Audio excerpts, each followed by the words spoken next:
waves of lies keep crashing against us. But as long as we continue to strive to follow the Good Shepherd, we will remain safe in his care. Jesus first uses the imagery of the sheep gate, the sheepfold, to make it crystal clear that he alone authorizes who can enter heaven and who cannot enter heaven. Thieves and robbers, as Jesus said, thieves and robbers cannot enter heaven. As Jesus elaborated, because thieves and robbers steal and slaughter and destroy. Then, as now, thieves and robbers were understood as those who selfishly exploit others through violence. And their main tool of violence has always been and will always be lies. I've noticed this the last several months, but never before as much as the last 7 days. How they're not even trying to substantiate or defend their blatant lies. We cannot give in to temptation of believing that their lies are truth. The whole reason why we're celebrating this Easter season is that although it feels like we may have not had a lot of victories, we haven't won a lot of battles lately, it seems that it just keeps getting worse and worse and worse, the reality will always remain that the war was already won by the death and resurrection of Jesus. So whenever you hear the lies, as Jesus also described them, from strangers, flee like the sheep would from strangers. The slightest lie can cause the worst devastation. We must, more than ever, remain strong. And the worst and the most frequent lie that will ever be is that God's way is not the way to happiness. How can we believe that? Jesus just told us that he came so that we may have life abundantly. John 10:10. If you know no other verse of Scripture, that's the verse. I came so that you may have life and have it abundantly, perfectly, totally. And the ancient audience that first heard Jesus' words in today's gospel instantly recognized that the image of the sheep going in and out freely was the symbol, the sign, the guarantee of perfect, happy, everlasting fulfillment. Jesus promises us everlasting happiness.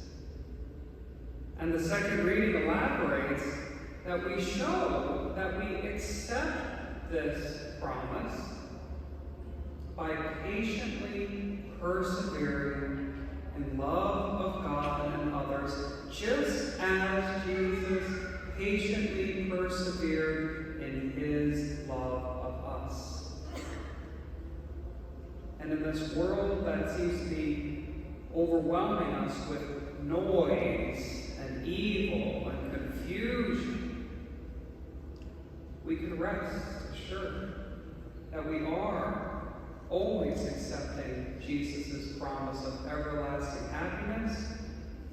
like the sheep, we are always listening for the voice of the shepherd in spite of the noise.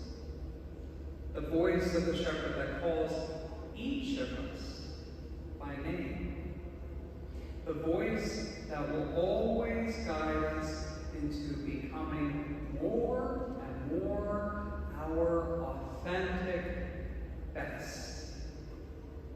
And shepherds, like Jesus, the Good Shepherd, not only call their sheep, they care for them. Jesus cares for us in infinite number of ways, but the most absolute, direct, guaranteed manifestation of his care for us is in the 7 sacraments.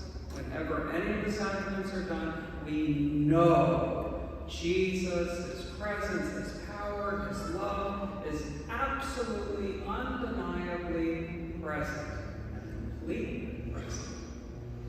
But today is Good Shepherd Sunday.